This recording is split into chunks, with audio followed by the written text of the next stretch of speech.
Electrons are not inside the nucleus under normal conditions. They occupy orbitals around the nucleus, though in rare processes like electron capture, an inner electron interacts directly with the nucleus and is absorbed. Think of an atom like a tiny solar system where the nucleus is the sun and electrons are planets that orbit at different distances.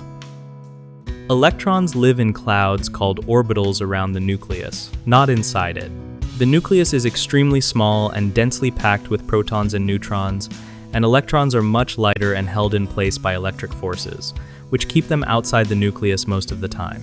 Sometimes a nucleus is unstable and can pull in one of its closest electrons, a process called electron capture, and that is a special event where an inner electron effectively combines with a proton to make a neutron.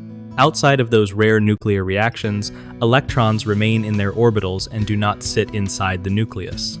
A common misconception is thinking electrons are tiny balls circling inside the nucleus like planets. That is wrong because electrons are described by probability clouds and usually stay outside the nucleus, so picture a fuzzy cloud rather than a tiny planet inside the nucleus. Another mistake is believing that electron capture is how most atoms lose electrons. It is actually a rare nuclear process. While chemical reactions and ionization remove electrons from orbitals without involving the nucleus, so remember that capture is uncommon and tied to nuclear instability.